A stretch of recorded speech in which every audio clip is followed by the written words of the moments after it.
Hi everybody, and welcome to Readers of the Lost Art. And if you're on Darren's channel, which is Darren F, Magee, then shame on you. Why aren't you watching it from Readers of the Lost Art?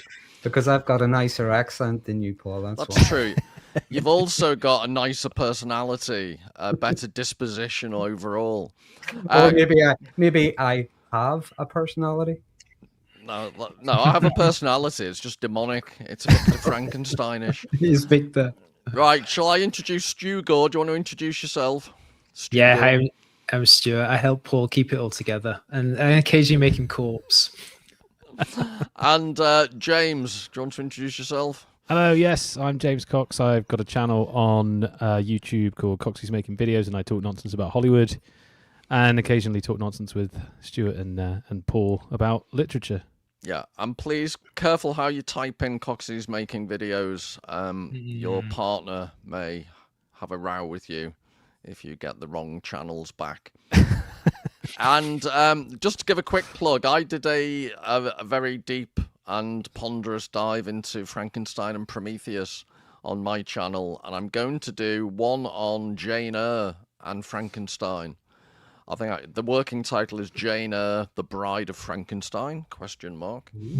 And then I'm also doing one about Jane Eyre being a bit of a psychopath. So that'll be some like The Monster Within. So I've suddenly developed a gothic interest in Jane Eyre, which isn't a good idea for someone who's diphthongally challenged with a Liverpool accent, because it sounds like Jane Eyre. Calm down. That's not fair, Jane Eyre. That should be fun. But anyway, so who wants to kick off? Because I don't want to hog the microphone. Who wants to give their first impressions as to what they thought of the novel? Stuart, I'll pick on Stuart because Darren looked panic-stricken. Pick on me, yeah. Well, I think we were just talking about before that it's a lot better than any of the films. Does anyone remember the film they did in the 1990s, the Kenneth Branagh one? I do, yeah. Mm-hmm. Yeah, that gets slated quite a bit, but I think that's as close as you're going to get, like in Hollywood, to the actual novel itself. But yeah, I mean, it's a classic of Gothic literature. Mary Shelley, she's been associated with like the Romantic movement. Well, her father was. Sorry to interrupt you. You don't mean, just to clarify for viewers, you don't mean Spandau Ballet. No, I don't mean the 1980s synth-driven musical movement. You'll be precise. Be precise, boy. Come on. The original Romantic movement. What was her husband called? Her father was. Help me, Paul. You remember the father? Tell me about your father. Mary. Tell me about her father. Was it Mary Wallen's? William Godwin, wasn't it? Godwin, that was it. Yeah. So it's Godwin and Wollstonecraft, was it? Wollstonecraft was the feminist, proto-feminist mother. Yeah, so she had a proto-feminist mother, but very liberal father. She used to hang around with Lord Byron and all the kind of, the trendies of the time. And the Romantic movement is really a reaction to Enlightenment thinking and the idea that humans were kind of lords and masters of nature. And people like Shelley really kind of pushed back against this and were uncomfortable with the idea. And I would say Frankenstein is a response to this idea that science is infatigable and, it positions man above nature. And it was really talking about the consequences that we don't think about with science, with technology. And it's heavily drawn from the Greek myth of Prometheus or the Prometheus and Epimetheus story. It's very famous in the world of literature, but it's also become very famous in culture. I mean, Frankenstein, or what we call Frankenstein's creature or Frankenstein's monster is an icon in Western culture nowadays, in cinema, film, comedy, Halloween, horror especially. It's this story that just repeats itself time and time and time again. Mm-hmm. Everyone knows Frankenstein. You say something Frankenstein, people know what it is. I get to see him every morning in the first thing in the mirror. Before I ask for Darren's opinion, I just wanted to lambaste James, because I'm pretty positive, James, you recommended I watched the Guillermo Del Toro movie. Mm-hmm. and I dutifully went on Netflix and began to watch it. I lasted 11 minutes and 30 seconds. What a pile of unadulterated tosh. Well, And it was but it was malevolently. I understand films aren't the same as novels, but to start off, I think the first date given was 1857. yeah. When No, there are some pretty big changes. Ridiculous. The father is evil, whereas the father pampers him. He's evil in a different way in the novel. He pampers him senseless. And I really don't think that's a change that needed to be made, because I think the actual, if you did watch the whole film and you see that the main theme of it is the father-son relationship. And if you were to stick with Charles Dance, his portrayal of Alphonse, as the loving, doting father that he is in the book, it would have actually made Frankenstein's relationship with the creature or the monster better, because he does turn into that narcissistic, he casts off his responsibilities to his son, his creature, and then kind of U-turns on it like he doesn't in the book as well. There's subtle changes. Like I say, the main focus of Del Toro's work is to really champion that loss of innocence and things like that, and how your relationship as a parent or created to something that you love, you kind of owe it happiness and owe it love, which is kind of referenced in the book as well, but he goes even further with it in the film. It's an all right adaptation. There's some I think is a bit more faithful than the Kevin Brennan. I think is it De Niro as well? Is it Brennan De Niro directed? I think that's the one you referred to, the one in the 90s. It's Kenneth Branagh. It's Robert De Niro, isn't it? Robert De Niro is the monster.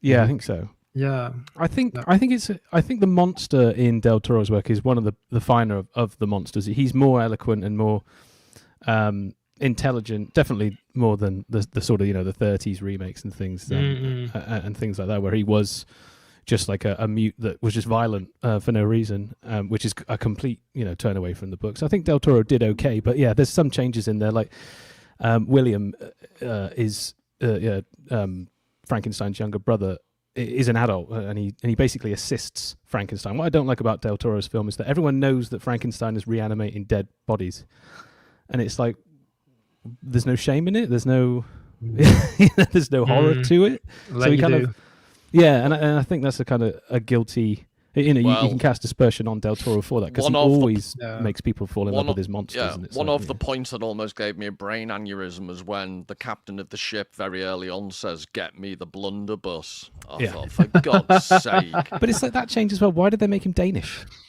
Well, anyway, Darren, we haven't let you speak. I'm going to come back to James and lambaste his terrible opinions about terrible films, and then I'm going to ask Stuart to apologise on behalf of the Spanish nation.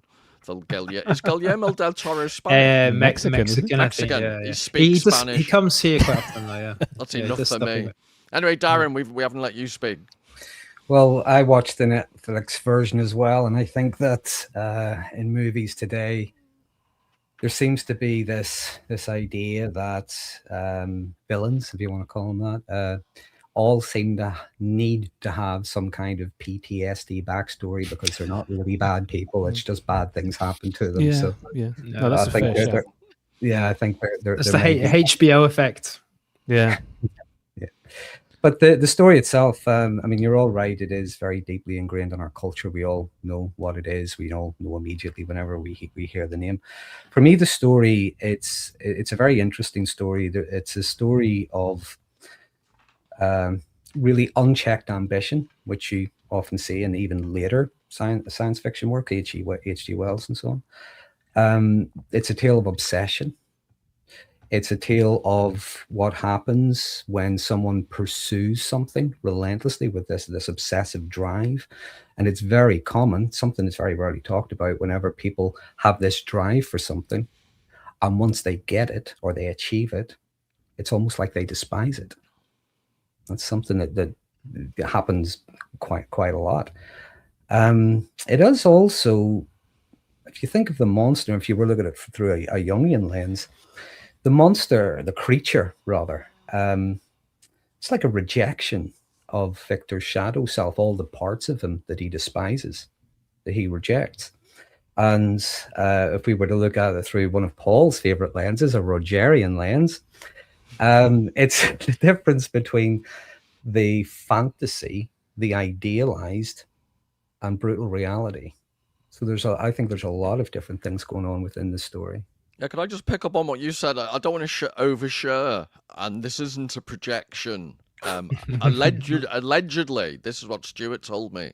Some men immediately after coital exercise experience what the French call a petit mort. Oh yeah. Feelings of self-revulsion. So Stuart tells me. Mm. And it actually, I'm not trying to be deliberately, for once in my life, No. I'm not trying to be deliberately crude. But what you said about the getting what you want and then feeling, there's actually a quote that's along the lines of, the minute, I'd achieved my aim, I felt disgust. Mhm. And given that I've read various academic articles that talk about how Mary Shelley, that the whole thing can be read as a projection of her incredibly complicated love life and her dysfunctional, borderline incestuous family setup, and the fact that Percy Shelley was cheating on her left, right, and centre, including with her sister, and on it goes. It was just an absolute bloodbath of depravity. So there's all that going on, and I'll just finish with what I think I get most out of the novel is when I actually see it all as, and it's not often you can say this about a novel, the more you see it as a projection of relationships and human psychology, and it's not actually about a literal monster at all, then the novel, I think, is 2 or 3 times better than if you just read it as a gothic monster story. The psychological elements of it really do bring it alive. Yeah, and that's where the films, I think, let it down, Paul, because as soon as you visualize it and make the monster the centerpiece, you lose a lot of the complexity and nuance of the narrative.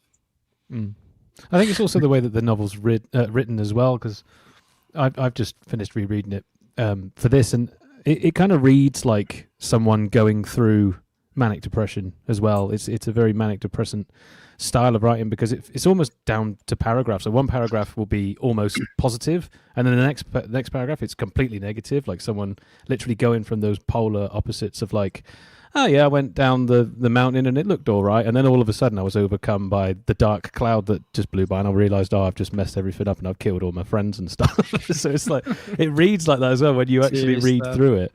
Well, that's the North Pole, in it. So this idea of polar disorder, it's a bit representation. They only go to the North Pole, so it's monopolar. Monopolar, yeah. Well, So Darren, in psychology, what is monopolar disorder? Please explain. I've never heard of Monopolo. Sorry. Is he anything? Is he Marco Polo's cousin, perhaps? I think it's interesting. I never knew this. This song was really big when I was a teenager, and I never knew this to just a couple of years ago. The Tapao song "China in Your Hand" is actually about Mary Shelley. I never. Really? Yeah, I didn't know that, and then I started listening to it again. Yeah, it's all about be careful what you wish for. Yeah. Like that. I never knew that. It's interesting. Could I throw out there, I actually would argue that why it's such a resonant story, there are actually probably 2 parts. I think one is it's also a novel about narratives, because if you think about it, there are various letters being written. Mary Shelley insulates her as the direct narrative voice through various layers. So if I was going to be pretentious and all academic, I'd say there's the way in which narrative begets itself, like the creature.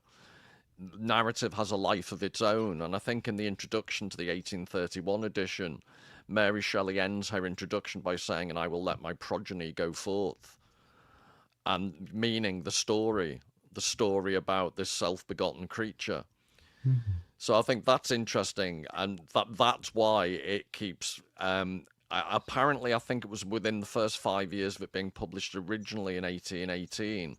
There was already a melodramatic stage play based upon it.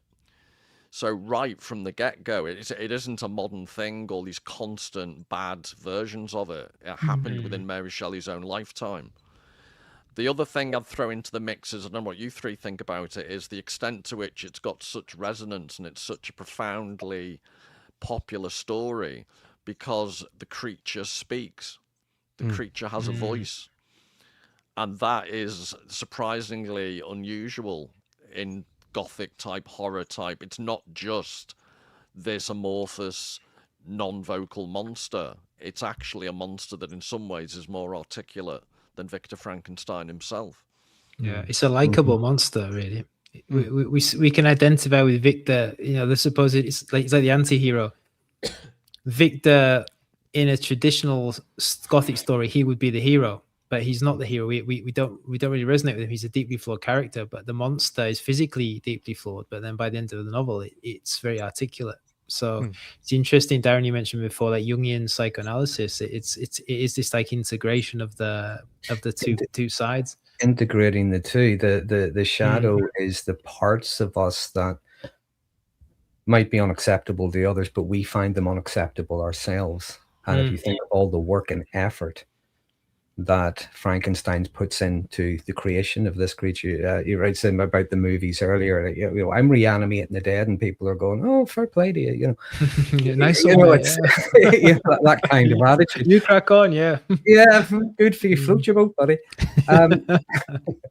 When in reality, you know, the thought that's going to be absolutely horrific. So you think that those dark parts of them actually go into creating the creature, and then seeing the creature as well. So all of the parts of us that just get rejected, that get done. If you will, the creature becomes a scapegoat.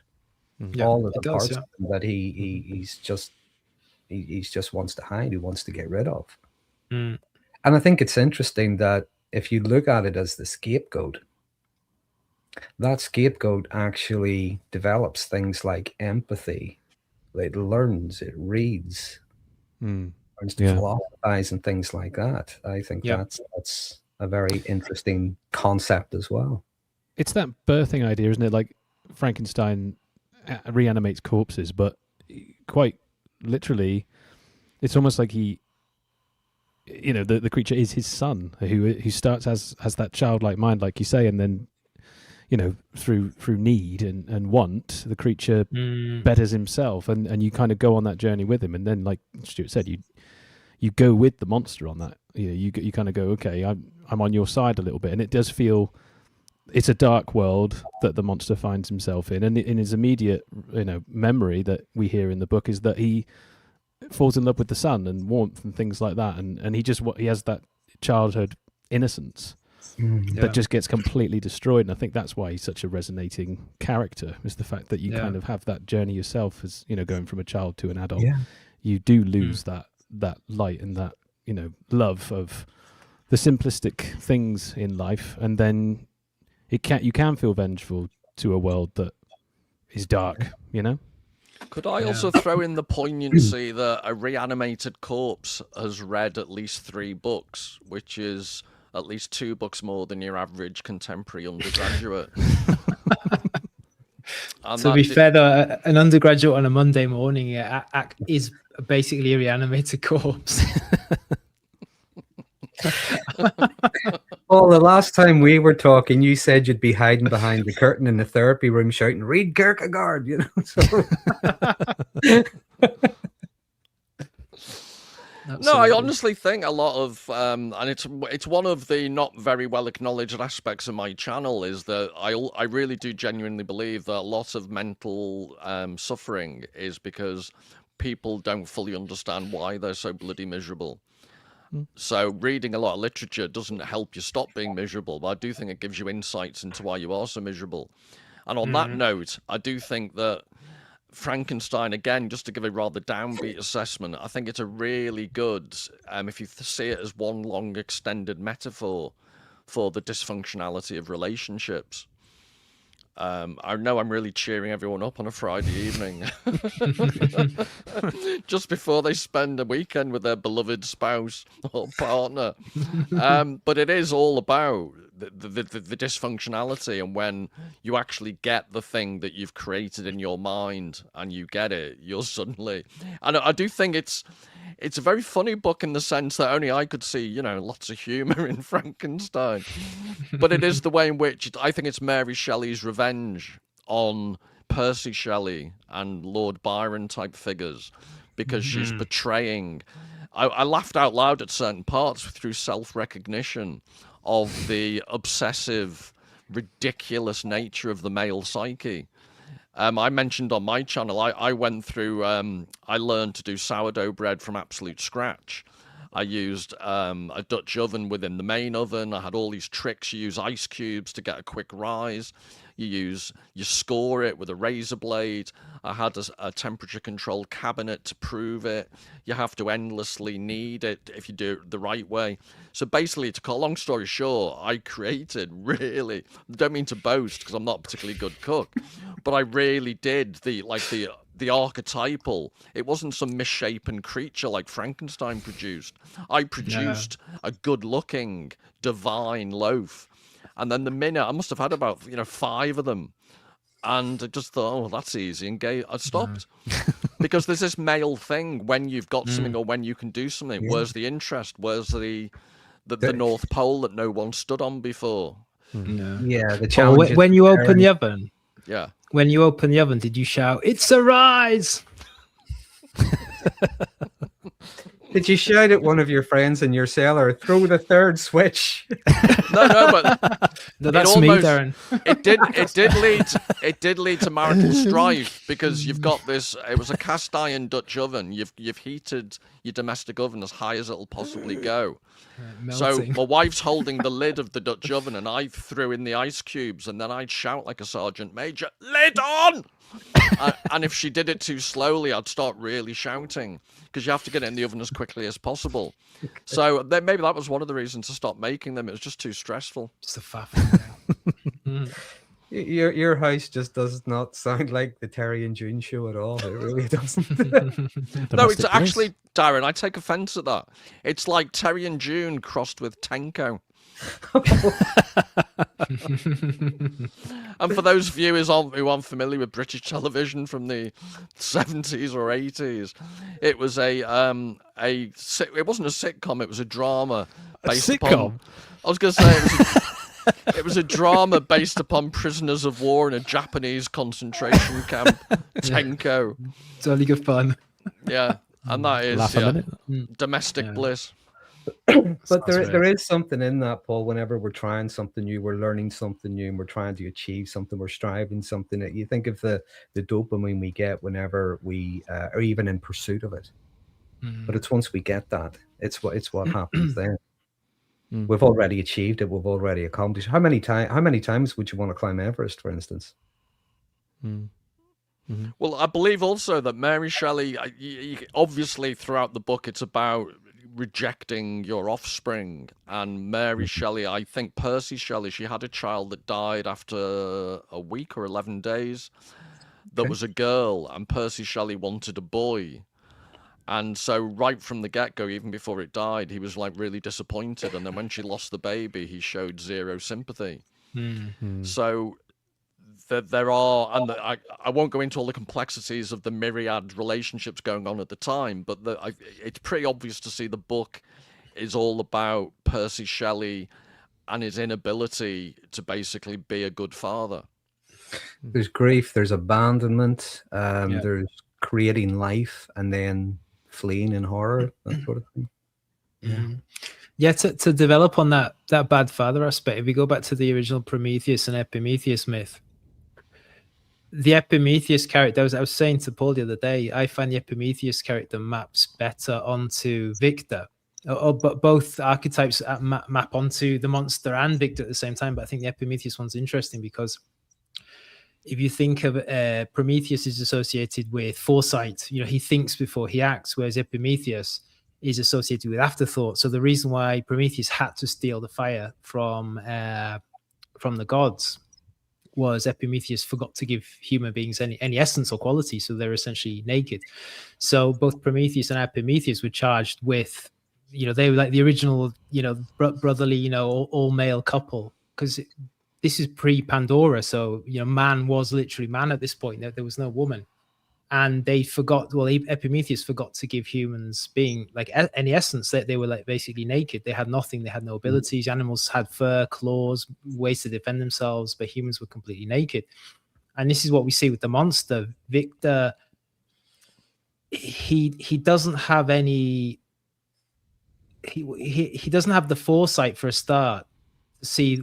If I make this monster, if I make this creature, XYZ is going to happen. He creates the creature without giving it any qualities, without thinking, okay, I'm going to give it care, I'm going to give it attention, I'm going to give it culture, I'm going to give it language, which the creature has to discover itself. So the reason why he rejects it, in a sense, is he had no plan for it. So he was like essentially the original bad father. So what you say, Paul, about Shelley and the daughter, it does map quite well onto Percy. That he maybe was planning for a son, or he was hoping something was going to happen, but then a daughter came and he had no plan. So he was like, okay, I have no, I throw my hands up in the air. I have no interest in this. And that's always kind of struck me quite a lot about it. And the monster itself has to learn everything for itself. It has no support. But the interesting thing is, it's not a human being. It's a completely new form of life. It has kind of echoes of humans in its physicality, but at the same time it's a deformed version of humanity. It's the only one of itself. It's the original of its kind of species, so to speak.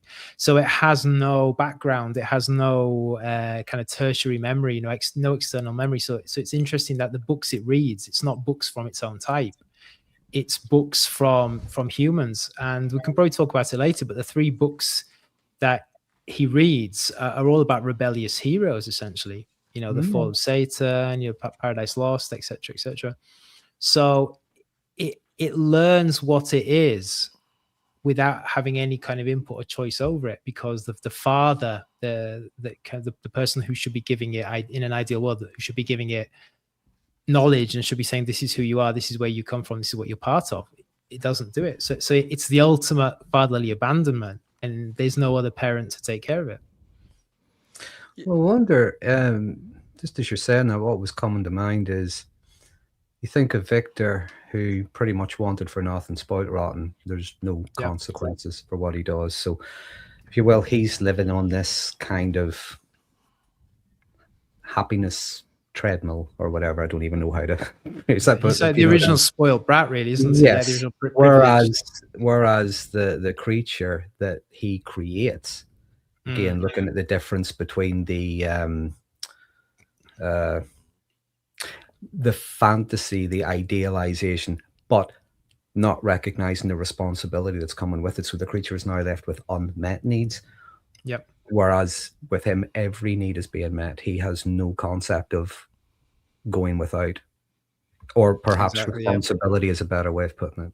Which Darren, I'd pick on as an example of the topicality. So I've long said a lot of current mental health issues in the advanced West are down to affluenza.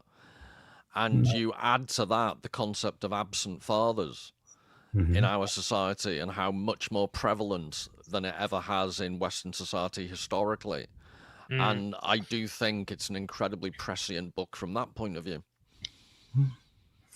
Yeah, I think I would agree with that. Yeah, that makes a good point. Again, he's spoiled rotten. He's getting everything he wants. He doesn't really have to face consequences and things like that. Yeah, that's the key word. Sorry? That's the key word there. And I think consequences is the key word in this situation. So when he does get what he wants, when he does create something, again, it's not giving him what he thought it would. So that would suggest there's something a bit deeper there. There are unmet needs. He has not, to use a phrase that you've used quite a few times, Paul, he hasn't really come up. The only friction he comes up against is maybe the challenge of something. But other than that, he's little to no resilience to things like disappointment or no, or things like that.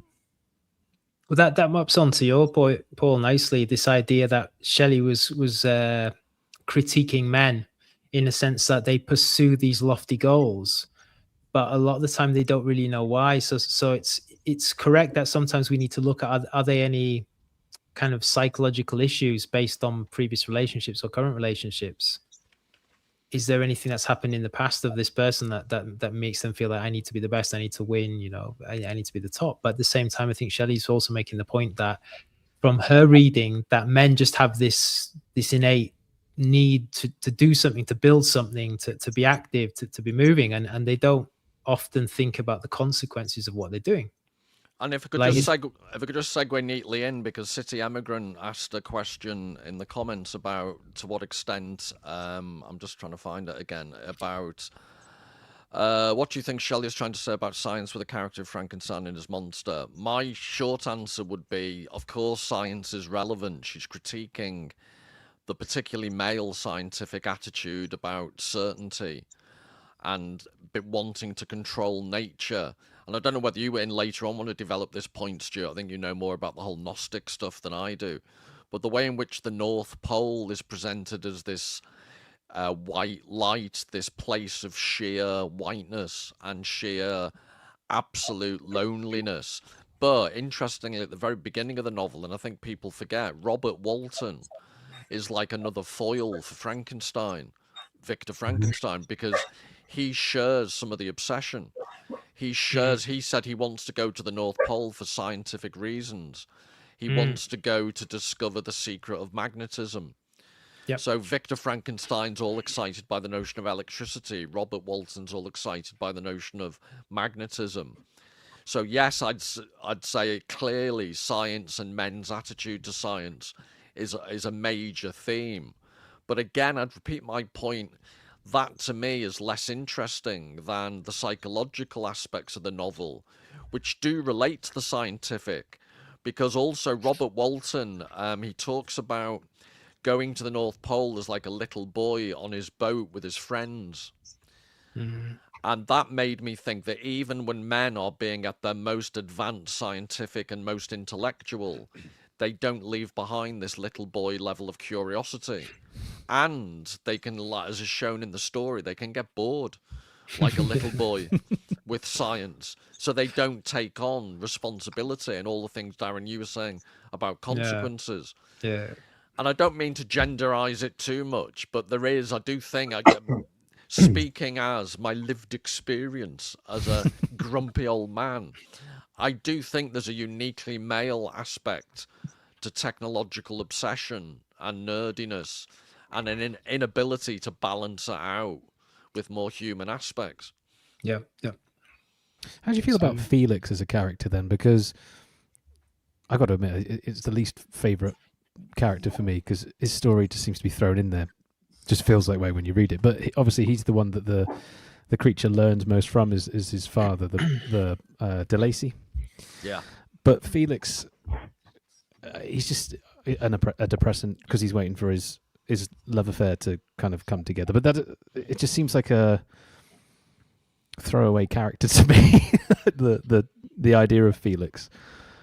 I just wonder how you feel like he fits into that sort of male archetype or that sort of male type that does get bored of things and whatnot. Because he's waiting around for his lover to return after he's kind of done all that. I don't know if we want to get into that, but I was just thinking when you were talking there, like he doesn't really seem to fit into that. But what he does probably fit into is more of a Shelley comment on like men think with their penises, maybe a bit more like his whole thing. The reason why he goes through and helps the Turk, who I can't remember his name, is basically he falls in love with his daughter. So he's doing it for like a sexual drive, not out of honor. Yeah, I think you're projecting an awful lot there, James. Probably. Because he seems like a genuinely nice bloke. B, he's a living every man's dream because he can't actually communicate with the woman of his desire because they don't speak the same language. And in my past, I don't know why, I seem to go out with quite a lot of foreign women. I married one, so yeah, I know what you mean. Well, I think for me it was my rebarbative character got lost in translation. So there was, I found it friendly. Yeah, seriously, I found it a very useful way of meeting women who didn't realize how horrible you were. But maybe that's what Felix was about. I don't know. Is that what you were implying? Well, I just think I was wondering how he would fit into, because I think you're right on all the points that you raised. But I was wondering how Felix fits into that, and also, what's Frankenstein? What's Victor's best friend called? Cavell? Henry. Yeah. Clerval, yeah. Clerval. How do they fit into that? Do you think? Are they? Well, Henry's a foil. Henry is a foil in the sense that I think it's my interpretation would be Percy Shelley was a combination of Victor Frankenstein, Victor Frankenstein's creature, and Henry Clerval was the better part of Percy Shelley. So he's the opposite of Victor. He's the loyal friend who's always happy, on an even keel, very practical. He's the non-bipolar friend who stands in opposition. So I think there are various characters. Robert Walton, as I said at the very beginning, is another foil to play off against. He's not as bad as Victor Frankenstein, but he's definitely on that same spectrum. Yeah, he doesn't give in to his ambition all the way through, does he? Like No. you say, he doesn't drive his men to death. He allows them to turn around at the end. Yeah, I get what you mean. Darren, when I was oversharing, you were looking at me, and I saw pound signs in your eyes as you thought I could get a lot of therapy out of Paul. So, without picking on me, what were you thinking about all this? I think the character Felix, as Stuart was saying earlier, the creature is unique, one of a kind, first of his kind, whatever way you want to look at it. And if you look at how he's treated because of how he looks, how he's been rejected and so on, with characters like Felix, what the creature is experiencing is acceptance, kindness, things like that. The creature's going to have to learn from a lot of different things. And characters like Felix are showing that what you can't do is you can't put everybody in the same label. You can't put everybody in the same box. There is decency out there. The Clerval character is a foil to Victor, but if memory serves, doesn't the creature murder him for revenge? Yeah. Yeah. Why? How does that cut against him being a foil? No. I'm just wondering. He murders that character when he's taking revenge on Victor. He's taking something from Victor. He wants. The creature's not necessarily driven by things like hatred and so on, but the creature's learning things like empathy, and empathy goes both ways. There is this myth, this social media myth online that, if you have empathy, you're the good guy. When in reality, some of the most sadistic, cruel people you'll ever meet have empathy because they know what hurts, and they know how to hurt, and they know why it hurts. And the creature meeting characters like Felix and is learning things like decency and kindness and things like that. Yeah, he knows what's going to hurt Victor. On the back, Darren, on the back of that, it reminds me of how I remember coming across an explanation of sadism and masochism. And the masochist says to the sadist, beat me. And the sadist says, you'd like that, wouldn't you? But it's your point about knowing. The sadist knows what the masochist wants and therefore refuses to give it them, thereby causing more pain. Yeah. Sorry, I used to be a marriage counselor, so I'm just dredging up, material I used to use with couples. Yeah, I lost 4 wives going to see you. Oh, yeah. It's a little Ponzi scheme. All of them dumped me because of you.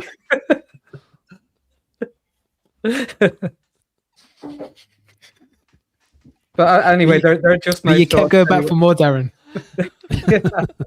The third wife, it's going to work out this time. What do you say? Yeah, just a bit more money. Yeah, a couple more sessions.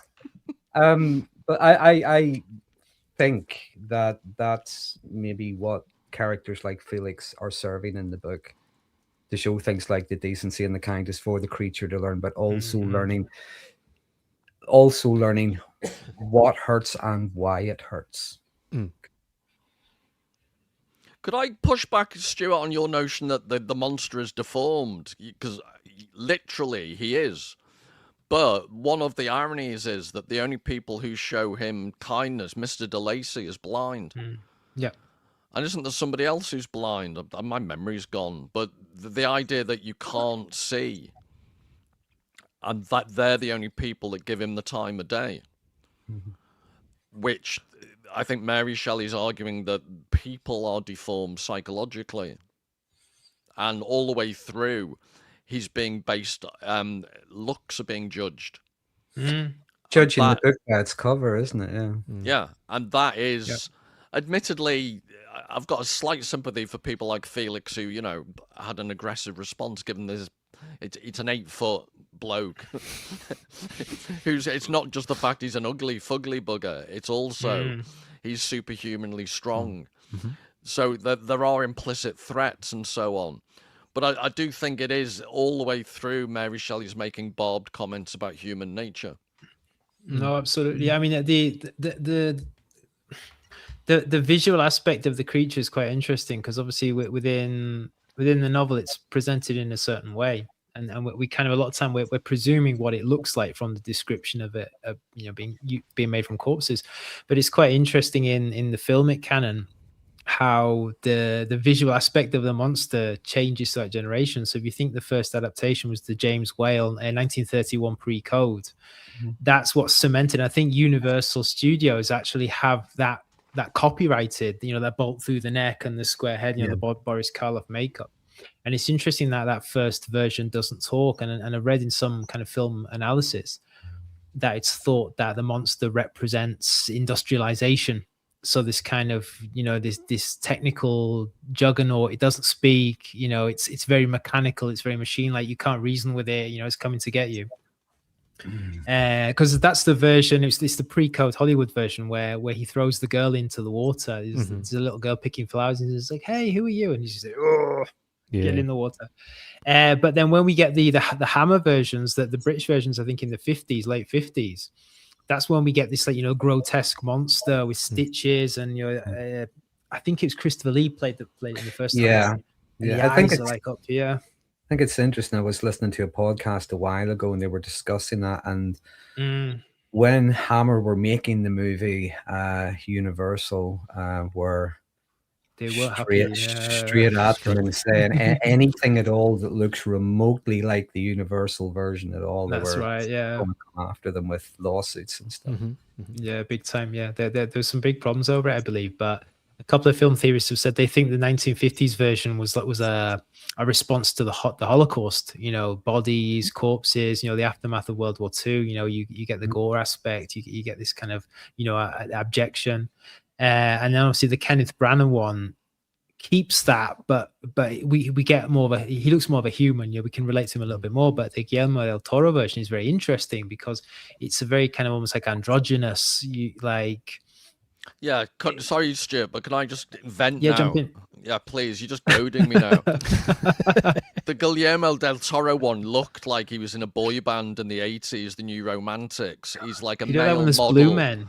Yeah, with a bit of lipstick put on his face to make him look like really wimpy cuts. Ooh. Oh, no, seriously, absolutely awful. Whereas, and the irony is, I defend the films that make the creature look most hideous. Because Mary Shelley's description is like a Newcastle tramp who's been on Carlsberg Special Brew on a 48-hour bender on a Monday morning, because there's this jaundiced skin. He's made up. You can smell him through the pages. Yeah. It's just really grotesque. It's just a corpse, basically. Yeah, bit stitched together from charnel houses. And she doesn't. No, it really is described as quite a gross character, and therefore, all the aspects of the films that I wouldn't pick on are the way they've made the monster look quite gross. Yeah. I would argue as well that when you do think Frankenstein, you do think of that 1931 original. Like, if someone says Frankenstein to you, you see that image of that monster. That's Universal have done wonders with that. They've just stolen everyone's imagination, I think, with that. But I would say that all right, I take your point, Paul, that Del Toro's monster is a good looking one, and they've leaned into that with Elizabeth to try and make Elizabeth essentially fall in love with the monster and make that a thing, because that's what Del Toro does. He always makes his leading ladies fall in love with his monsters, which is a bit of a cliche because he's done it literally every film. But I would say that Del Toro's monster is probably more in keeping with Shelley's monster in terms of its intelligence and its raw power, because he absolutely rips fur off wolves' backs, and he pulls somebody rips them. I remember that. Yeah. He's powerful. Does he basically fold someone up? Yeah. He's a powerful being, and they do lean into scenes in the books, like Felix shoots him in the shoulder, that kind of thing.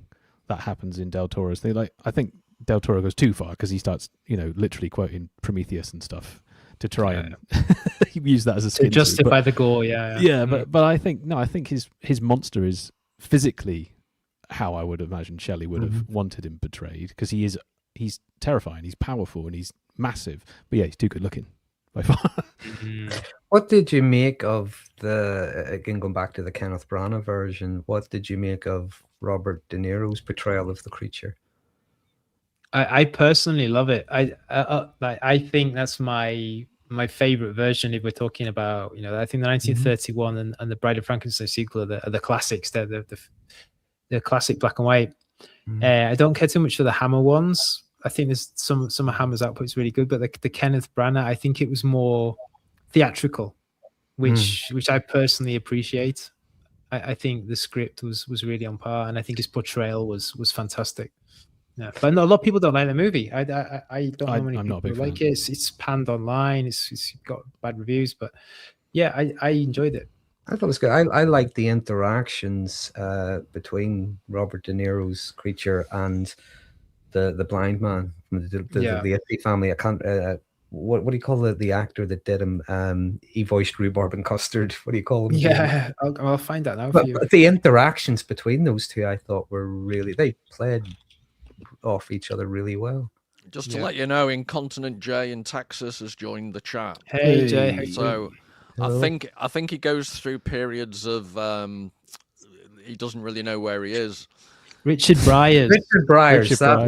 Yeah. I think Googled I couldn't find it. Like the way those two interacted together, I thought they were just lovely little scenes.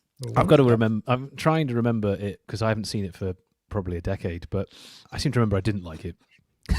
Sorry to cut him. That's my review. Do. I didn't really like it, but I can't really remember if I liked it or not, or why I didn't like it. But yeah, I didn't like it.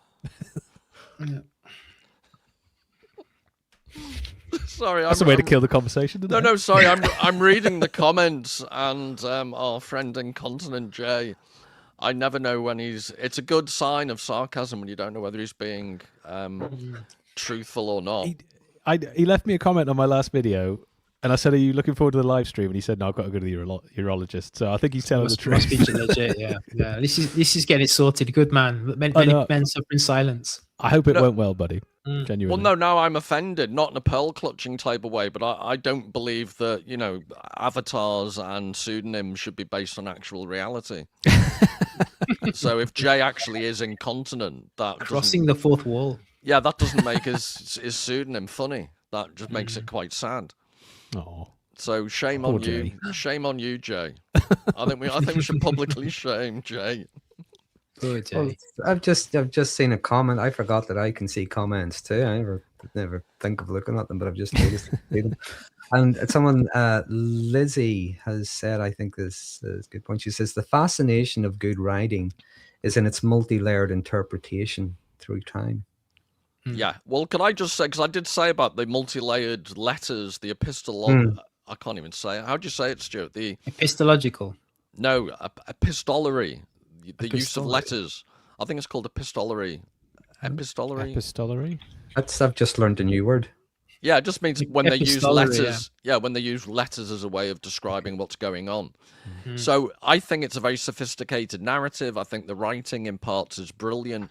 Interestingly, they say Percy Shelley edited some of it, and they're not quite sure how much. But one of the things, if I can just vent on what I didn't like, within the letters, there is some ham-fisted descriptions of plot. So at the very beginning, Robert Walton's writing to his sister, and he mentions that he came into a load of money in the past. Well, she would have known that. But we, the reader, need to know certain things. And I think when Elizabeth and Victor are writing to each other, there's information. Elizabeth has to say to Victor, she talks a lot about, is it Justine?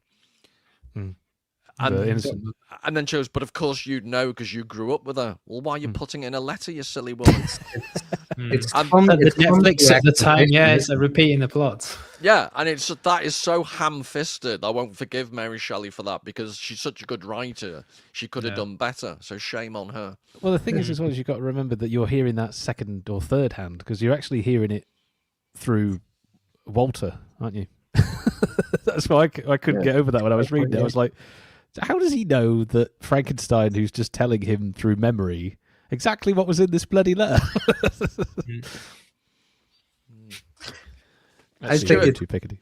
The politics, it did remind me, because you talk about the political relevance today, but I'm trying to remember 1818 isn't that long after the French Revolution. And one thing we haven't spoken about are the political context. So there's the revolution, the revolutionary power of the creature, I think, represents the French Revolution. But then there's also, he's only violent because of the great injustice that's been done to him. So I think Mary Shelley is having it both ways, because her father was a writer from a socialist background, so he would have been sympathetic, and I think she'd read a lot of his work. So in theory, she would have been sympathetic to the French Revolution's rebellion against injustice. But then it also amused me, her father was this basically socialist hippie of his time. But the minute that the dysfunctional, nefarious Percy Shelley showed an interest in his daughter, he got a fit of the vapors because his paternal instincts kicked in. So all these theories are fine until they're pushed to the test. Yeah. Well, the political aspect of it, I would say pre-politically, the Prometheus character was very important in the Romantics movement, because they saw him, just like the French Revolution, they saw him as this emancipatory hero fighting against injustice, the injustice that his creation wasn't allowed to defend itself, to support itself. So Prometheus was punished. He was tied to the rock, and his liver was pecked away, only to regrow the next day and to be pecked again. So almost like an internal torment. But Prometheus stole fire, and he stole, I think in the Plato's version, the Protagoras. He also stole politike techne, I think it is in Greek. So civic wisdom. Civic wisdom, that's it. Or I think Zeus feels sorry for mankind and Prometheus. So doesn't Zeus give him political wisdom? Because technical wisdom is only given to some people. And political wisdom, Zeus's idea was it's given to everyone. I'm trying to think. But the idea was that you couldn't be a good person just with technical means alone. You had to have this kind of civic authority, or this kind of civic wisdom in order to use technicity, technology, fire, whatever. But the Promethean character himself, he's almost kind of like Christ-like in the way that he sacrifices himself for the greater good, of mankind, which is very much in tune with the Romantic movement. And politically, I would say this idea of revolution, that is people sacrificing themselves for the greater good. Well, also the issue about he's got cunning, Prometheus, but the fact he's prepared to be tied to a rock with an eagle, and they dispute whether it's every single day the eagle bites out his liver or every other day. Yeah, which is generous of them. So many different versions of it in antiquity. Yeah. But I think that's interesting, that it's not just that he's cunning. He also has the ability to put up with thousands of years of torture, because he also knows that he's not just cunning. He knows that eventually Zeus will be overthrown. Yep. So it's persistence. The long game, yeah. Yeah, it's persistence, it's courage. It's not just blind fox-like cunning. Yeah, it's take one for the team for the greater good further down the road. Whereas Victor Frankenstein is just pure technical ability in the terms you were just discussing. Yeah. He shows no foresight. At one point when Elizabeth gets murdered at the end, he basically faints like a big girl's blouse. But that was by the end of it. I was just livid. He'd really wound me up. He was like a really wimpy, goth-like teenager today. Yeah. And I just lost not that I had much respect for Victor to start off with, but by the end... I just thought, hurry up and die. You're really annoying me. Hurry up and freeze. Yeah. Well, I'm wondering so I was just going to say, if I was to look at this in a low resolution way, just as you were saying about the French Revolution, if you think of Victor, privileged, brilliant, but very arrogant. And the creature, the aristocracy, yeah. And the creature vilified, rejected, and abandoned. That's a very low resolution way of maybe seeing it through the French Revolution lens, but yeah. Yeah, I agree, Darren. Yeah, it's a good take. I was trying to riff on that, but I think Robespierre got shot in the jaw at the end of the French Revolution. So he looked a bit like the monster by the end of it. No, do you know his final days? He'd been shot in the jaw, but he survived. But then they kept him in prison for a few days before they finally guillotined him. I think the guillotine, he's one of the few people for whom the guillotine was a blessed relief, because he'd been in absolute agony with half his jaw missing. Yeah. Again, just Friday night, anyone's looking forward to their dinner. I just thought No, it's true. Well, Paul, a few months ago, we were talking, I think it was maybe on Edge Channel, we were talking, and something that the question had come up, and I was saying about whenever I was looking into things like the trolling behavior and stuff like that, the incel culture and so on, there was a recurrent theme ran through it all, and that was loneliness, chronic loneliness. It was interesting, the research was showing that long-term chronic loneliness isn't just about not having a lot of people around you, it's not having any kind of meaningful connection. And one of the things that brings up was things like resentment and bitterness. Now, the research was showing that the resentment and the bitterness can lead people to be easily indoctrined into certain things. But I'm wondering if you were to look at the creature as well, the long-term chronic loneliness and the rejection, if you think of the bitterness there, you know, but he's trying to do something about it, because he asks Victor to make him a mate, make him a companion. Oh yeah, and Darren, that reminds me, that's a really good point, but it's the duplicity of Victor, because Victor uses as an excuse not making him a female mate the idea that he might repopulate, basically breed with the female. When I went back and double checked it, because I thought, hey, the creature never asked for that. He just asked for a female mate. And he could have easily made a female mate without a womb or a uterus. Just a companion, really. So he just made it up. Or they could have had Jiggy, but he could have made an infertile mate. But the point I would get at is the creature was aware, and he is becoming very bitter and so on, because of what long-term chronic loneliness can do. But when he reaches out to make me a mate, even that's rejected. You know, he's gone for a bit. So even then he's rejected and wounded and denied yet again.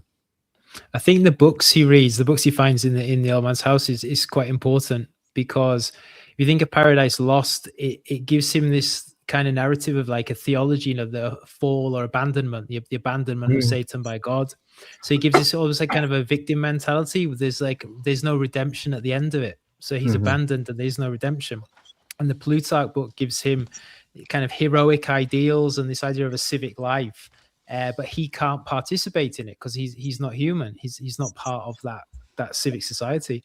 And Werther, it tells him about romanticism, and it tells him about romantic relationships, but it also tells him about suicide. So he has this, he going back to this idea of like being born into a culture and having some kind of cultural guidance or fatherly guidance or parental guidance. He had mapping onto incel culture. He has very negative literature that informs him what the world is like. It can be quite negative, and I think that's the thing when he goes to Victor and says, I want you to make me a bride. It's like a double rejection. He feels that life is all about rejection because that's what's educated him. What he's learned. And then it happens, and then he's just like, which reinforces that belief that he has developed. Exactly. Yeah. But then he hugs up. But then at the end of the novel, he's confronted by Walter, is he not? And he basically says like, I was in the heat of the moment, I killed them, and I was, passionate about it, but I can kind of see it was wrong. If I can't remember if that's correct or not, but I certainly got that notion when I was reading. James, he seems to have some kind of. No, he learns. He's above Victor at the end. Victor couldn't learn. Victor couldn't learn from his mistakes. Victor couldn't admit he made mistakes, but the monster does. Yeah, so that's interesting. To he's got that innocent nature, but that's his very nature. By nature, he is a loving, giving type that wants to find that mate or that companion. And even though he's driven to that murderous rage and he kills those people, he then goes, well, I did wrong.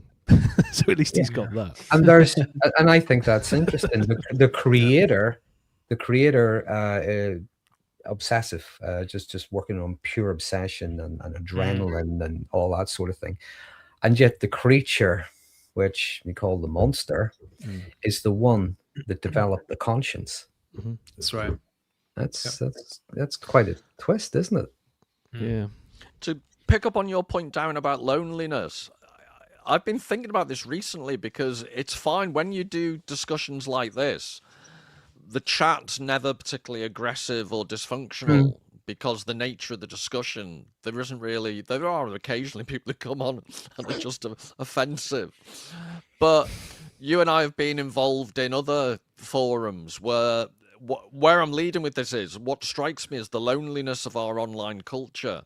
In books like Frankenstein and Jane Eyre, there's almost like the creature or the thoughts of Jane Eyre are the superego, or their thoughts that are projected out into the narrative space.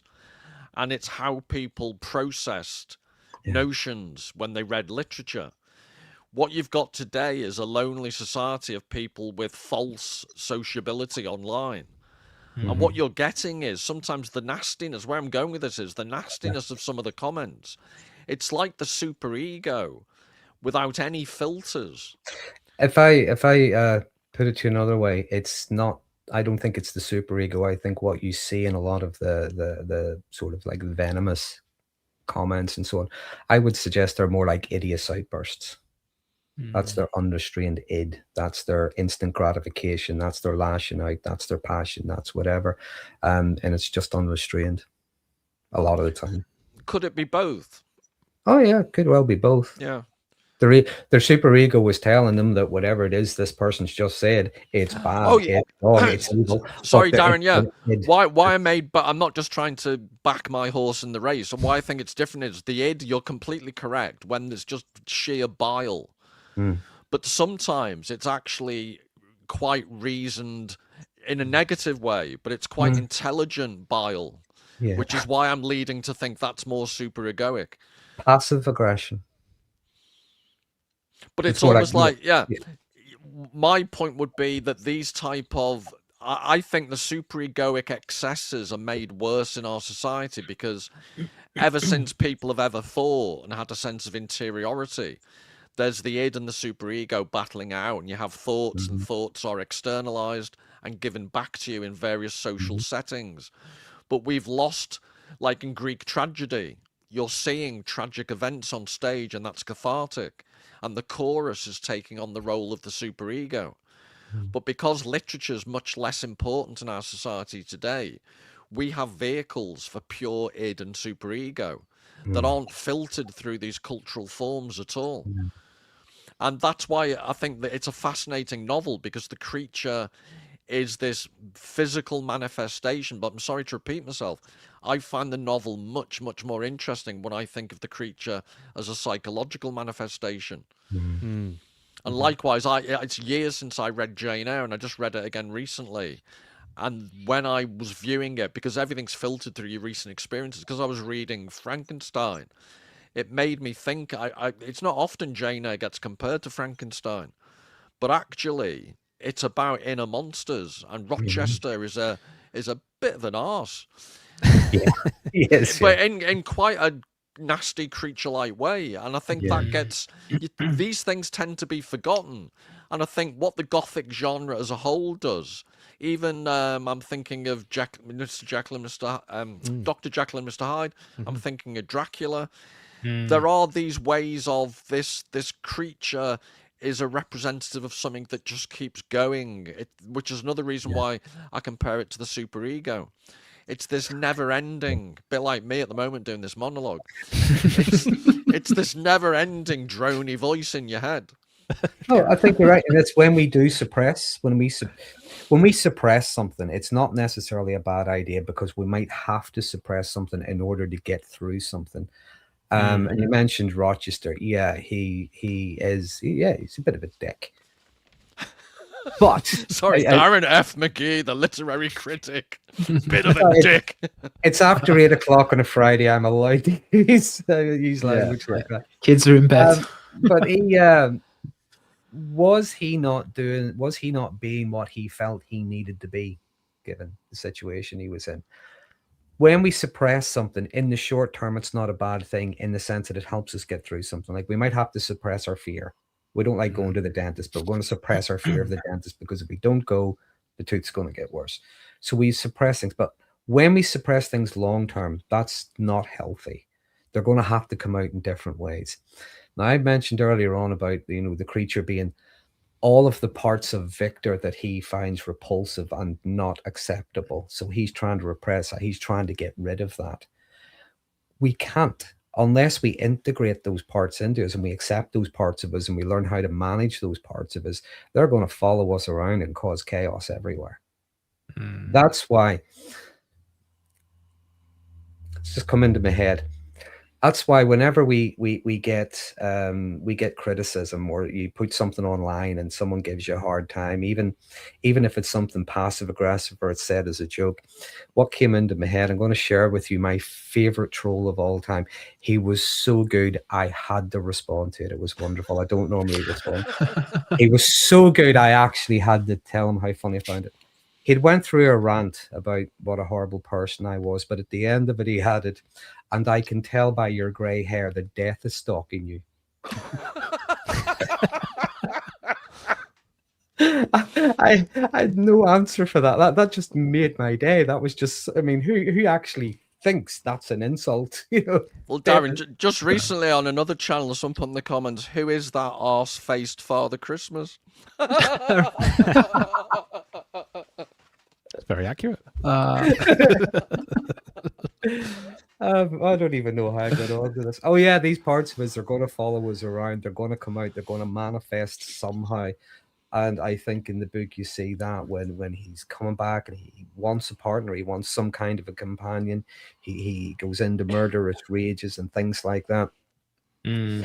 Because what you cannot do is you cannot suppress and reject these things forever. Now, there's a whole personality type that our good friend Richard Grannon and I and others would talk about a lot, and they continually believe that those parts of them do not exist, and yet it's those parts of them that are just causing havoc, not just to themselves, but to everyone around them.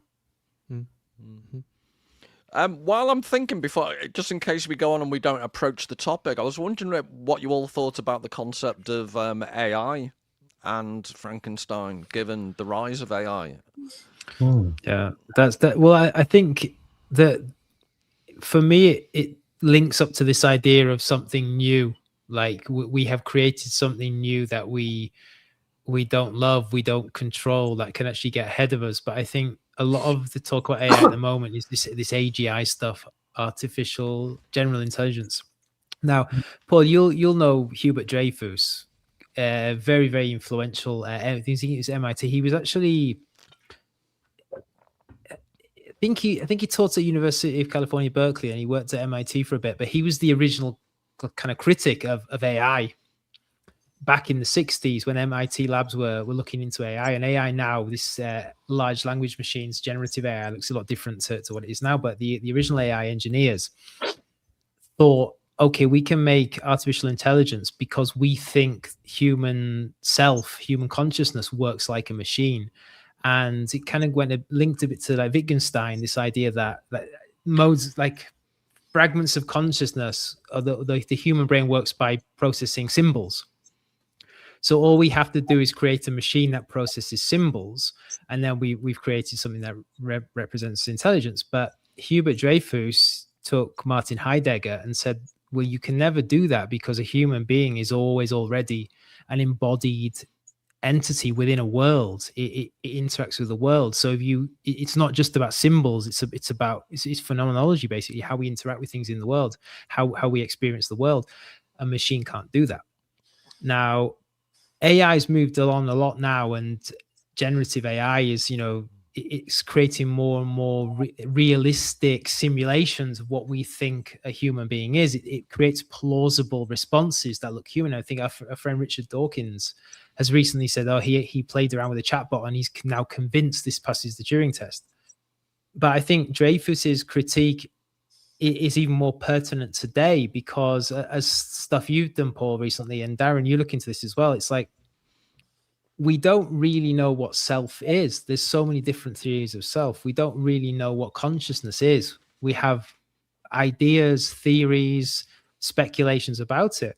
But in order to create intelligence, we need an exact map of intelligence from which to copy.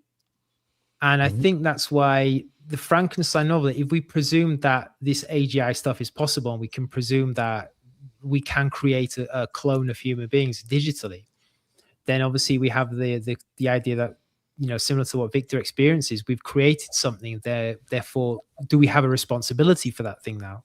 Victor renounces responsibility and suffer the consequences.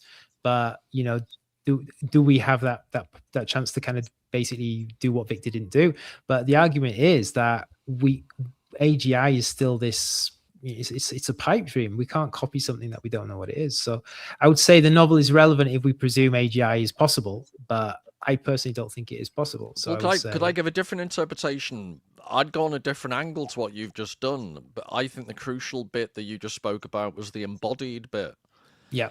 And in a negative way, I think Frankenstein novel goes against the disembodied AI. The reason why the creature rebels and becomes violent is because in its embodied state, it is abandoned. Yeah. But so it has negative experiences. But that begs the question, what if there was AI in an embodied state that was treated well? But the point is, AI, as far as we can conceive it, cannot be in a truly embodied state. Which is Dreyfus's answer, yeah. Yeah, and I agree with you. But this is also why I am always banging on about the power of literature, because all the cognitive linguistic science I've read is that the human brain works at the most constitutive, deep levels through the use of metaphor. Yep. And literature is the most sophisticated expression of metaphor that we have. And AI can imitate, and the weird thing is the way AI is beginning to do creative writing. And who knows what the future holds, but I've read one critique. There was a recent, I think, a short story competition was it the Caribbean, got awarded to someone, and they found out it had been AI written. So even in the realm of literary metaphorical writing, it's making great advances. Yeah. But it does beg the question, to what extent is a metaphorical understanding of the world replicatory through AI? And I'd hope it isn't, but I just don't know. Well, that's the thing, Paul. I think as the processing power gets better and the models get better, it can make more plausible metaphors. But the big question is it just remixing metaphors? Because AI is trained on data from the human past. It's from literature canon. So what it can do is it can make plausible connections using logic and pattern recognition to fit things together. And the bigger the model, the more data it's trained on, the more plausibly looking these connections can make. But the big question is, can it create something new? Can it create something? And the thing is, when you create, you're always basing that creation on what's come before. If you think of like Gilbert Simon, individuation, Albert North Whitehead, creation is always an interaction between things to create something new, even simple dialectics. The question is going to be, if a machine is self-enclosed, if the data set is self-enclosed, is its creations just more and more complex remashes and rehashes of what's gone before? And how do we test for the possibility that it has created and synthesized something new? Which I think that's the cutting edge of AI ethics at the moment. Could I throw another thing in and ask Darren what he thinks about this? I think what I was alluding to before about the negative superegoic id-like comments that you get online. I think what's underestimated is the extent to which people are beginning to act like we think, can AI imitate humans? We're not asking. In online communications, people are increasingly acting like disembodied AI. Yeah. By churning out this disembodied crap. They never leave that. I can talk. I hardly ever leave the house, but they never leave the house. I was going to say they never know many people. I don't know many people. I avoid people. This is a very bad example I'm pursuing. You dug yourself into a hole. Well, you've got your friends in the cellar. They're not friends. They're prisoners. Unwelcome. unwilling guests. Yes, they're long-standing pizza-eating guests. But do you get my point about we are acting in this weird AI type way, and because yet again literature and reading and all these things have fallen by the wayside, we're losing. Unlike the creature in Frankenstein, who, as we've said, actually self-perceives his faults. We've got people online, this bile that's coming out all the time, and they have no sense what they're doing. Yeah, it's funny as well because people, to link it to Frankenstein directly, I remember when ChatGPT really blew up and people were talking to it politely.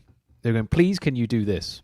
No, please can you write me this kind of thing? It was a big thing. I remember reading lots of articles about it, and actually people telling me, like, I'm terrified that one day this thing's going to take my job or it's going to take over, so I'm going to be polite to it. So I think in a almost like a reverse of Shelley, it's like people were like, please be nice to me because it's going to remember. So I think it's an interesting. I think there's something in the AI that I've heard people talk about, they would use it to help them, say, draft an email, which is fair enough. Okay, that's what you want to use it for. So the way I visualize this is someone, they get an AI to draft their email and they send that to someone who reads it and gets their AI to draft a response. They're not actually talking to each other. Their AIs are. Okay, so there's no real, and there's a loss of interaction. And again, I said this to our mutual friend, Richard, not knowing a lot about AI. Okay, I still live in the analog age. I barely upgraded from VHS recently. Why? I'm just not very good with equipment. It's so much better. No, I mean, why would you upgrade? There's no need to. Oh, okay. Good question. I was going to say, my concern would be if you have this device, this machine, this AI thing, and it's going to collude with you. It's going to tell you what you want to hear. It's going to give you advice. It's going to do whatever. It's going to tell you how to respond to someone. My concern would be if people start becoming dependent on their AI, even for their own interactions. I think AI could end up doing to human interactions what porn did for sex. Yeah, absolutely. Yeah. The French philosopher Bernard Stiegler, he was writing about this 20 years ago, even probably even 30 years ago now. His idea was that human beings are always technical. There's no kind of firm line between humans and techniques. And he used the Prometheus and Epimetheus myth in his very kind of influential first book, Techniques and Time, to say that techniques defines who we are because we are born into techniques. There's always techniques before us, and that defines our experience. Likewise, there's no techniques without the human, but he was really interested in this idea of where the line blurs and where techniques kind of overtakes us. I think people talk about it now, the singularity. A lot of these kind of AI cultists and kind of Silicon Valley tech bros and stuff talk about AGI as like, this is the moment where technology overtakes us. But Stiegler was trying to look at things from the political dimension. He was kind of quite left wing, and he argued that in techno-capitalism, in our current kind of neoliberal world, people, by using technology, as you say, Darren, they are losing the skill. They're losing the techne in the Greek sense to do it for themselves. So the more you output to the machine, the more you give to what he called tertiary memory, the more you externalize human process, the more you become proletarianized within a technological system. So you're actually losing that ability. And I am seeing it now. I worked in publishing. I am seeing it now. And I warned about this in my last job, and I could see, it's coming in, you can do this really quick now, you can write this really quickly. And a lot of the writers that I was working with were saying, like, this is rubbish. The quality, the output is really bad. But obviously the money people, the CEO, the boss was saying, no, we can do this faster now. I don't care about quality. I just want to do it faster. But people start using it more and more to draft emails, and people start using more and more to write articles. But then suddenly ChatGPT goes down for a day, right? We need this article done today. Well, this client wants to see this article. Oh, I forgot how to write. And we are seeing such a big pushback. I think now, again, bringing it back to the dialectical sense, I think we're seeing the antithesis now, where more and more people are pushing back against AI and saying, whoa, hold your horses. We are going to lose the ability to do it for ourselves. But could I also add something in the sense that I think it's a mistake when you read Frankenstein to think of the creature as the single literal theme of the novel. But likewise, when we look at AI, I think it's a mistake to see AI as the literal creature that we should all be scared of. Absolutely, yeah. Because absolutely. AI is just the extreme representation of underlying currents that have been going on for decades. Yeah. It's also a the most manifestation. Yeah. No, sorry, Stu, Karen. No, I was going to say, just it's an ontic manifestation of the ontological condition, as Heidegger would say in phenomenology. And you but can it's get also, tablets for that. You can do, yeah. Going to the ontologist tonight. But if you think of like the Frankfurt School as well, people like Bernard Stiegel who try to kind of create a more normative approach, a political approach, political economy, etc., etc. It's this idea like there's a political system that's pushing an extremely technicized, controlling version of technology where we are kind of proletarianized, we lose out from. So, yeah, not a good situation. I would say as well that, like you said that, but there is kind of a burgeoning backlash against AI and the use of AI, particularly in creative works. My sort of content creation world, you can see how platforms like YouTube are just inundated with AI slop, as people have coined it, but also the fact that there are, video packages out there that will do a lot of script writing, that will do a lot of idea generation, and that's great. If you're like a bigger channel that needs to churn out a video a day and you think, oh yeah, so you can see how people like immediately run to that. And like you say, in the publishing world, you go, right, this is great. This is going to we can ramp up production, we can ramp up, we can scale. But the problem with that is that it just basically, you just join a pack. You just join literally a whole pack of people running the same course, because everything flattens. They literally flatten everything. They scrape the algorithm. They scrape what's hot that day or that month. Sorry, not day. It will be 2 or 3 years ago. So what we're getting now at the minute is a lot of content that is regurgitating from sort of 2 years ago, and it's hitting channels that people are running out of ideas quite clearly with their channels. If you look, you'll see what I mean. You'll see the kind of channels that are doing this, because they're doing. Don't look at me when you say that, James. Well, no, not at all. I'm not. No, because what you do. Paul's got too many ideas. That's it. He doesn't focus on anything. He's like, go this one. Jane Eyre now. What's going on, Jane Eyre? No, what I mean is with something like what you do, Paul. He's pinging me saying, I want to do a video on Gnosticism now. No, Stuart, I call it literary Tourette. Gnosticism. Yeah. Jane Eyre. But what I mean is you've got channels that say cover politics that are now all of a sudden covering like how to build your channel, and it's because those platforms are telling them you can make a shitload of money out of making this channel, and you're like, well, your audience isn't going to do that, but they obviously have invested time and money, and now they are like stuck, like you said, Stu. They are stuck in that mentality of shit, I'm reliant on this now, and I need to do this because I need a video, and it's 4 o'clock, and I got it out by 6. Sorry, it's a slight tangent, but while you were speaking, it made me think of I'd quite like to do. You talk about me just dreaming up endless video topics. I'd quite like to do a top 10 reasons for not having a top 10 book list. Okay. Because one of the aspects of literature on the YouTube is that I've been asked to do it actually in the past, and the number of videos, the 100 best books, the 10 best books. And it's like a spectator sport that's a substitute for actually reading anything.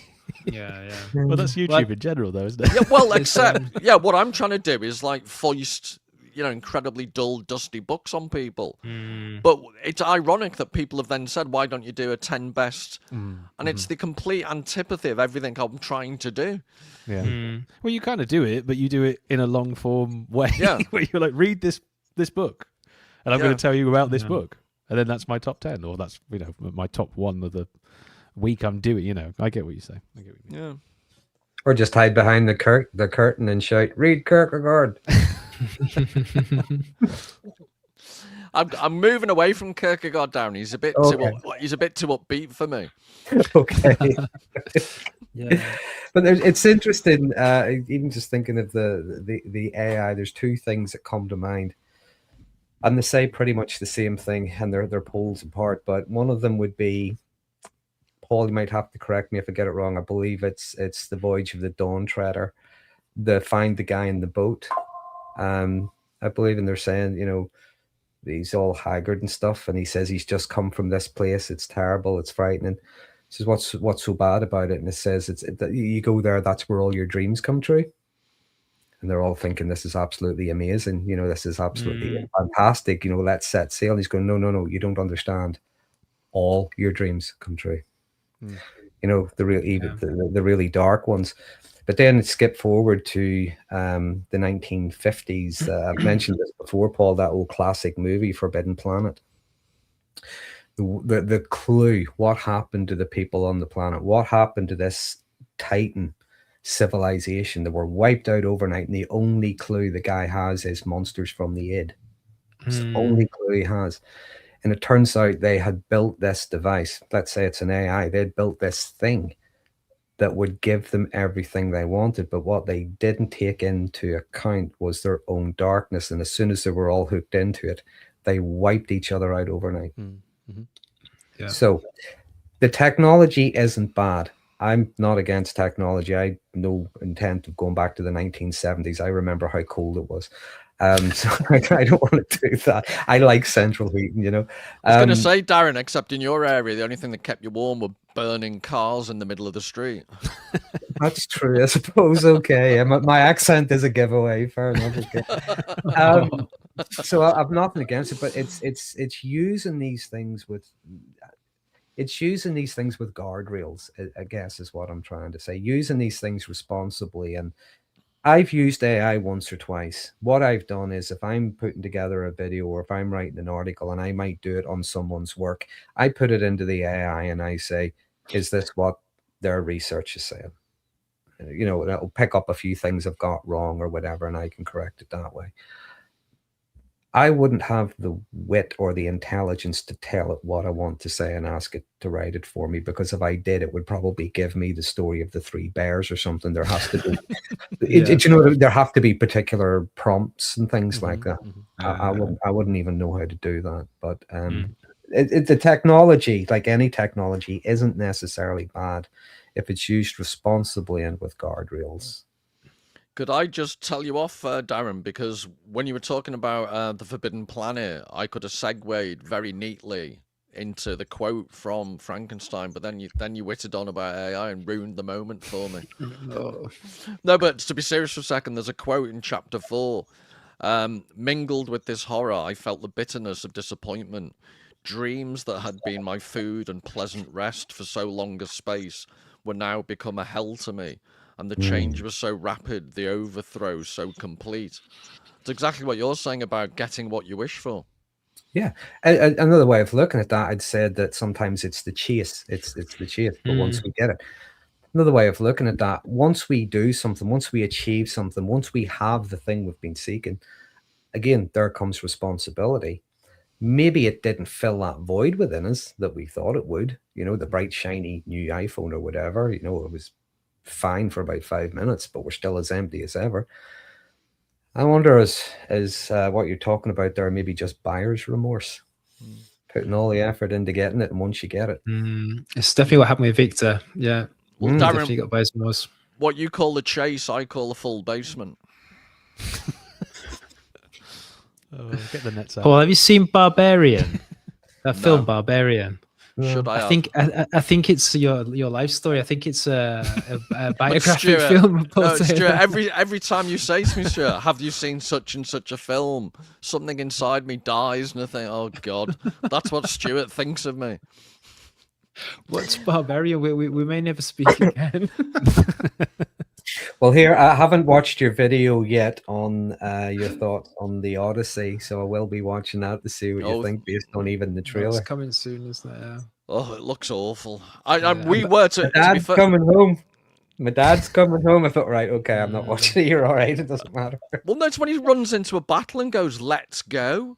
It's as bad as Frankenstein. Get me the blunderbuss. Yeah. For God's sake. There's so many issues that have come out of that, though. I mean, not to mention it's getting slated online. Yeah, but Stuart's my witness. Initially, I thought maybe it won't be that bad, and then Me too, the trailers started getting leaked out. Yeah, and now I'm struggling to express how bad I think it will be. Well, maybe we've got it wrong.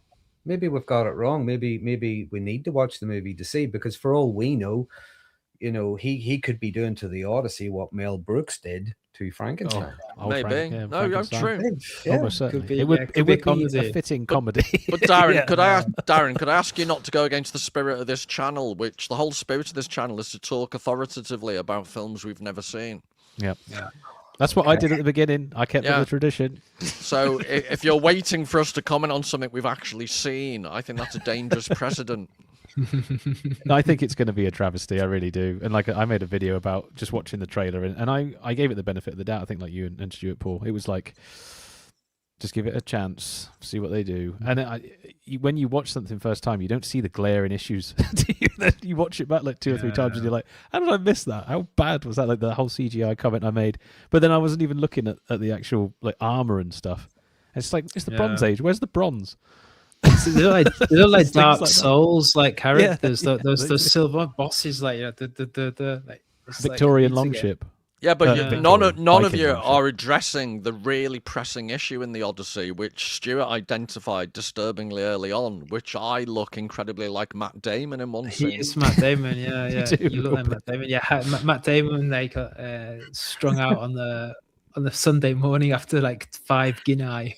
No, seriously, someone should take a still of me and then send it to Matt Damon. I think it would end his career. I think you could be Matt Damon's double. Or make yours. You could be his stunt double. That'd be a pretty dull stunt, wouldn't it? Push that old man down the hill. No, can you imagine? Hey, I've got this film idea. Matt Damon's hit really hard times and he looks awful. Paul? Good Will Hunting 2. Yeah. What's that film? Barfly. Was it with Mickey Rourke? Barfly. Yeah. Sounds familiar. You could do that with Matt Damon. You have a remake of Barfly with Leaving Las Vegas. Yeah. Is he in Leaving Las Vegas? No, that's just me. If I did Nicolas Cage was Leaving Las Vegas. But if I left Leaving Las Vegas on Guinness, if Matt Damon ever did a remake, I would be the fill-in. Anyway, we're beginning to witter. So I suggest we guillotine this. That's it, yeah. Like the French Revolution would do to Frankenstein. Yeah. Well, thanks everyone. That was a wonderful chat. Yeah, it was chat. Thanks for having me on, by the way. I enjoyed this evening. Well, no, all your followers, Darren, thought I was on your channel. Oh. So no, that's fine. You're the big fish. I'm the little goldfish in your barracuda. Like, you what? What were these feet? Thought you were really Northern Irish then. Yeah. I didn't hear that initially. With these feet? There were no consonants in that.